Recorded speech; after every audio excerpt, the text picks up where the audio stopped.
Okay, we should this time. Heads on, please. We've all been brought up watching Creatures and Frankenstein's monster and Wookiees and we all kind of like to believe in all of that stuff a little bit, you know, and I don't think anybody ever really grows out of that. And so when you're confronted by somebody... And these droids, recognise these guys? Yep. Whether it be C-3PO or a real Wookiee standing there in front of you, you actually don't really think about it as being a technical thing anymore. You see a real character. There's an on switch around here somewhere, I don't know where. Hang on. Here it is. Mine. The thing that we've really liked about trying to cover every area of creature effects, from prosthetics, animatronics, mechanics, fabrication, bodysuit, hair, feathers, fur, everything. It's really good because then you get to really follow through the whole design process. Okay, yeah.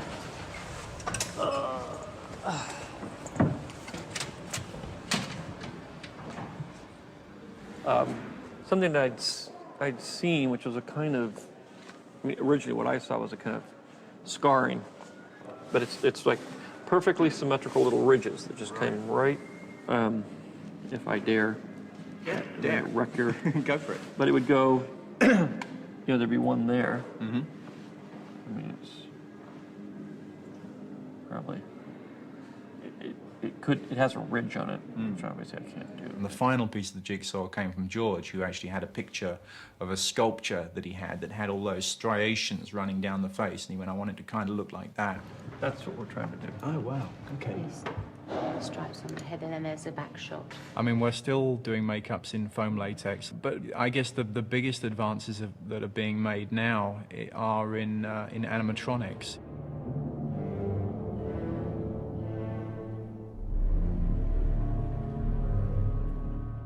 The plan has gone as you had promised, my lord. The technology of the prosthetics has changed quite a lot. On The Phantom Menace, what they had was guys off camera listening to me speaking the lines inside the head with a microphone and an earpiece, and then they would try and remote control the facial expressions, which were very basic.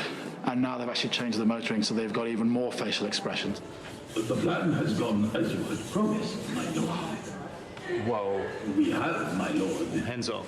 The second time round, they actually computerized the movement of the mouth, and then I pre-recorded it, and the mouth moved depending on what I'd already kind of recorded. The ship is breaking up! So the lip syncing was already done for us. Now they've even refined all of the kind of mechanics of moving the facial expressions. When you're doing something like I am, which is basically I'm not a faced actor, I'm within prosthetics, you translate a lot of the personality of the character with your body. The plan has gone as you had promised, my lord. So Newt is this kind of very slimy sort of character who is hunched and disappearing inside of himself. And Kiadi has a kind of grace about him, and his body's much stiller and he's much more elegant. And that's the way in which I try to portray my idea of the character through all of this, you know, mechanical, rubbery stuff that's on the outside. Have you shut down your droid armies? We have, my lord. In the past, people were sort of willing to accept them just sort of opening and closing their mouth, and that would be enough to convince you that the puppet was talking. And people are so much more sophisticated than that now. They want the lips to actually form the words. I'm only operating three things, which is his jaw, his top lip, his bottom lip, and we have to plug in other bits to get his nostrils going. So even though Paul might be screaming, I'm hated in here, the character will be going, I'm having a wonderful time. Help me! Help me! When you're actually under the lights, under the pressure, the heat that comes off these lights is, you know, it's amazing. And if the air conditioning has to be turned off because of sound, and all your senses are cut off, you can't really hear. And you're breathing warm air as well. So I think it takes a special kind of performer to be able to embrace this kind of work.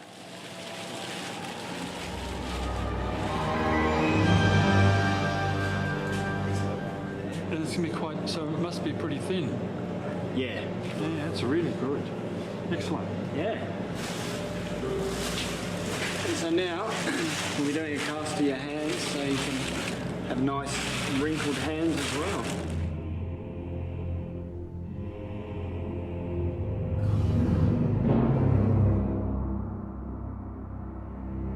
Basically, I come from kind of inside the character. So for a while I thought of things like the wisdom of a gorilla. There's this darkness around my eyes. My eyes are black. Even though they might be huge animals that could, crush you to death, there's wonderful tenderness and accumulated wisdom. And I was looking at that and I thought, well, there's an element of that there in the eyes. And then there's this aging here, that reminds me of an old man. And all this complicated information sort of zaps through your brain and through the synapses. But then there comes a point in time where you go, goodbye, and it all goes, and then you just let it sit, and those elements just come spontaneously. So with the makeup artist's help and with George's help, I found myself sort of putting together this character. What's it like without the bottom teeth? It looks okay, actually. Do you want to try it without the bottoms? Let's take them out. There we go. I like that top lip. And it's a completely different expression. It is. I think it's better without. Yeah, so do I. Yeah.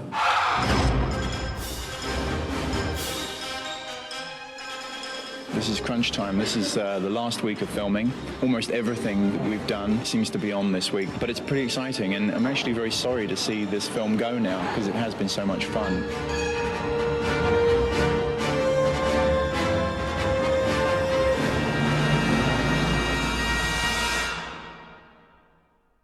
It's amazing how ugly they can make these things these days. Didn't flinch. That was cool. Didn't flinch. Let's hope that makes it onto the DVD.